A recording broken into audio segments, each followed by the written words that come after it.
باری تعالیٰ کا ارشاد ادع الى سبیل ربک بالحکمۃ والموعظۃ الحسنہ وجادلهم بالتي هي احسن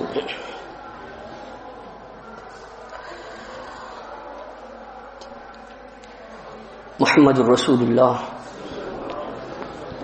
صلی اللہ علیہ وسلم کو بارگاہ الہی سے اسلوب دعوت کی تعلیم دی جا رہی ہے۔ فرمایا اپنے رب کے راستے کی طرف اے نبی آپ بلائیے، حکمت کے ساتھ، دانائی کے ساتھ اور اچھی نصیحت کے ساتھ۔ اور اگر بحث و مباحثے کی نوبت آن پہنچے، اگر تکرار کی نوبت آ جائے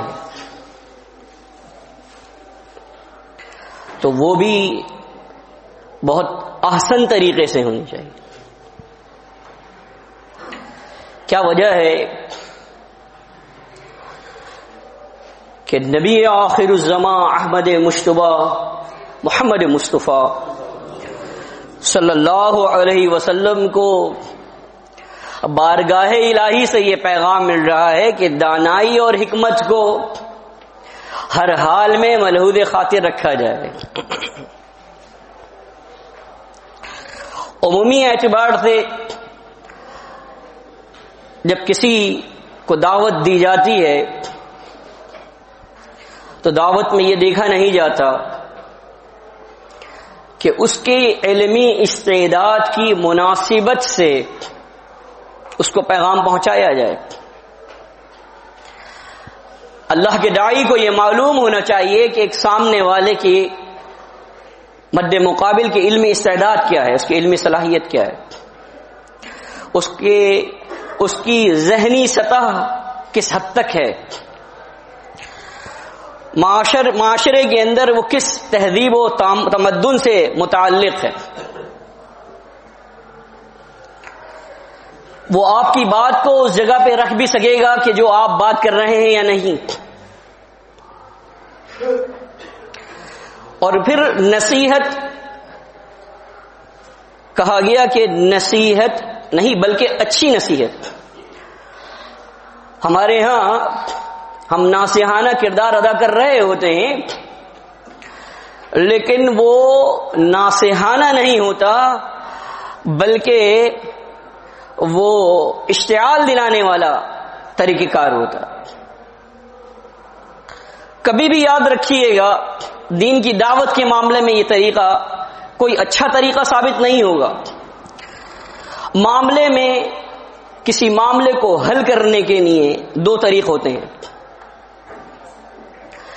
ایک طریقہ کار وہ ہے کہ جس کو خالصتاً منطقی طریقہ کار کہہ سکتے ہیں، اس کے اندر فنی اسلوب استعمال کیا جاتا ہے، قانونی شقوں کو کھنگالا جاتا ہے اور پھر انصاف کے تقاضوں کو بروئے کار لاتے ہوئے کوئی فیصلہ کیا جاتا ہے۔ اس حل کا تعلق خالصتاً منطقی اعتبار سے ہوتا ہے۔ دوسرا حل وہ ہے کہ جس میں عملی تقاضوں کو دیکھا جاتا ہے، عملی حل کی طرف توجہ دی جاتی، جس کو ہم یہ کہتے ہیں کہ جناب آپ کوئی پریکٹیکل سولوشن نکالیے کہ جو زمینی حقائق سے تعلق رکھتا ہو۔ یاد رکھیے گا عمومی طور پر معاملات کے اندر جو حل کی بات آتی ہے تو وہاں پر یہ دیکھا جاتا ہے کہ عملی حل کیا ہے کسی چیز کا۔ یہ نہیں دیکھا جاتا کہ قانونی تقاضے کیا کہہ رہے ہیں اور منطقی تقاضے کیا کہہ رہے ہیں. اور اس معاملے میں آپ کو محمد الرسول اللہ صلی اللہ علیہ وسلم کے حدیبیہ کے واقعے کی جانب لے جاؤں گا، جہاں عمر رضی اللہ تعالیٰ عنہ صحیح بخاری میں ہے، مد مقابل آ جاتے ہیں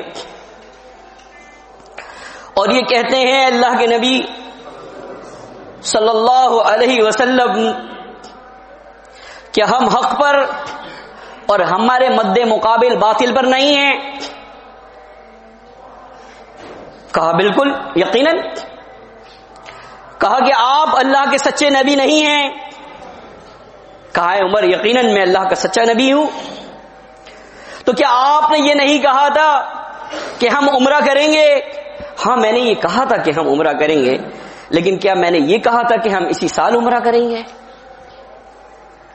یاد رکھیے گا، جب کبھی بھی کوئی حل نکالنے کی بات ہوتی ہے تو وہاں یہ دیکھا جاتا ہے کہ عملی اعتبار سے ہم کہاں پر کھڑے ہیں، اور ابھی کون سی ایسے کام ہیں جو کرنے کے ہیں اور کون سے ایسے کام ہیں جو نہیں کرنے کے ہیں. لیکن بدقسمتی سے ہمارے ہاں بعض ہڑبونگ مچانے والے افراد یا بعض اجلت پسند لوگ یا بعض وہ جذباتی افراد کے جن کا جماعت میں شمولیت کا معاملہ نیا نیا ہوتا ہے، وہ کچھ ایسا کردار ادا کرتے ہیں کہ جو منافرت پر مبنی ہوتا ہے. اولین درس یہ ہے اسلام کا کہ جب کبھی بھی آپ دعوت کے معاملے میں کوئی کام کریں تو اگر مد مقابل فرعون جیسا سرکش بھی ہو تو بارگاہ الہی سے نبی کو جو پیغام بھجوایا گیا وہ یہ ہے فَقُولَا لَهُ قَوْلًا لَيِّنًا لَعَلَّهُ يَتَذَكَّرُ أَوْ يَخْشَىٰ. فرعون جیسے جابر اور سرکش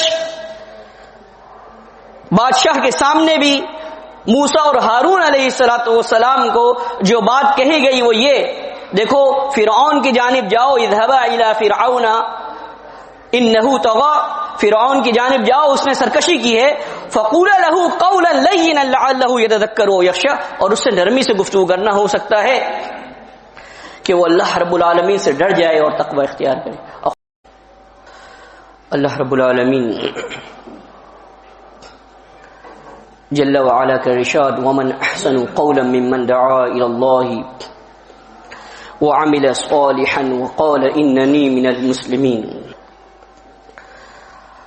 گفتار کے لحاظ سے، قول کے لحاظ سے اس سے بہتر کس کی بات ہوگی جو اللہ کا داعی ہو، اللہ کی طرف بلانے والا ہو اور نیک عمل کرے اور یہ کہے کہ میں مسلمین سے وابستہ ہوں.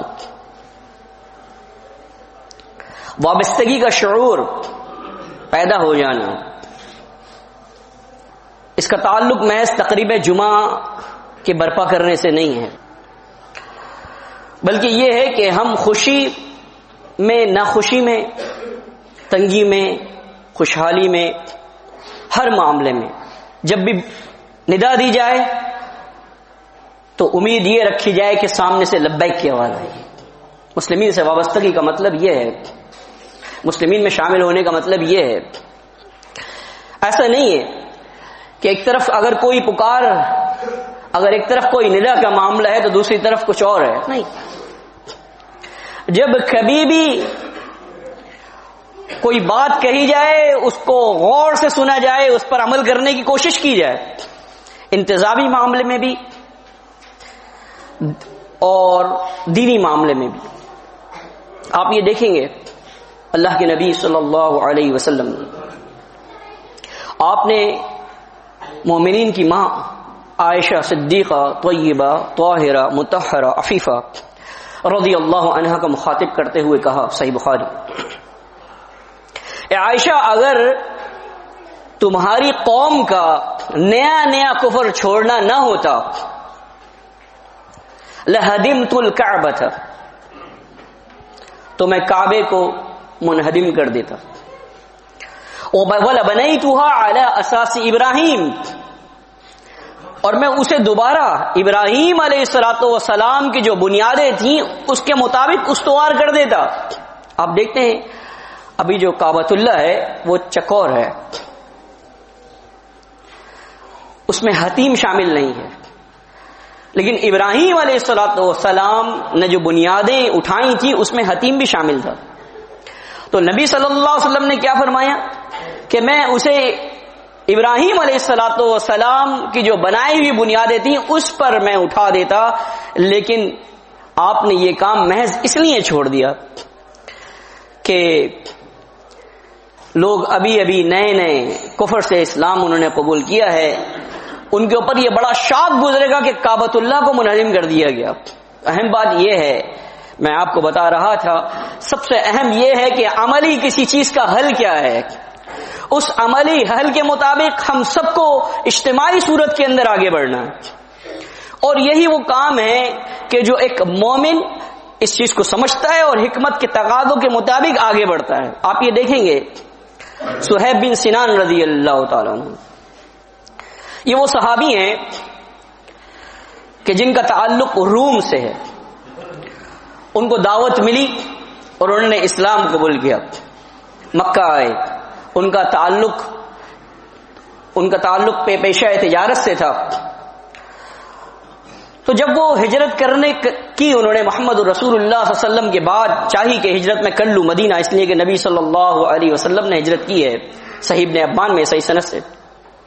ان کو کافروں نے گھیر لیا اور یہ کہا ہے صہیب، یہ جو تم نے مال کمایا ہے یہ مکہ سے کمایا ہے، اور تم جب ہجرت کر کے جا رہے ہو تو خود بھی جا رہے ہو اور اپنا مال بھی لے کے جا رہے ہو. ایسے معاملے میں معاملہ فہمی کا ثبوت دیتے ہوئے صہیب رضی اللہ تعالی عنہ نے کہا، کیا تم میرا مال چاہتے ہو؟ اگر تم یہ چاہتے ہو کہ میں اپنا مال چھوڑ دوں تو کیا تم مجھے جانے دو گے؟ انہوں نے کہا ہاں، اس صورت میں ہم تمہیں جانے دیں گے. صہیب رضی اللہ تعالیٰ عنہ نے عمر بھر کی جو بھی تجارت کی تھی، اس سے جو بھی مال اسباب جمع کیا تھا وہ وہیں چھوڑ دیا اور مدینہ کی جانب ہجرت کی. صحابہ اکرام رضوان اللہ علیہ مجمعین نے ان کا استقبال کیا اور استقبال کرتے ہوئے یہ کہا کہ ربح بیع صہیب، ربح بیع صہیب. صہیب کی جو تجارت ہے وہ سب سے فائدہ مند تجارت رہی، صہیب کی جو تجارت ہے وہ سب سے فائدہ مند تجارت رہی. اور جب محمد الرسول اللہ صلی اللہ علیہ وسلم کی خدمت اقدس میں وہ حاضر ہوئے، آپ نے فرمایا ربح صہیب، ربح صہیب. صہیب کی جو تجارت ہے وہ سب سے بہترین تجارت ہے، صہیب کی تجارت سب سے بہترین تجارت ہے.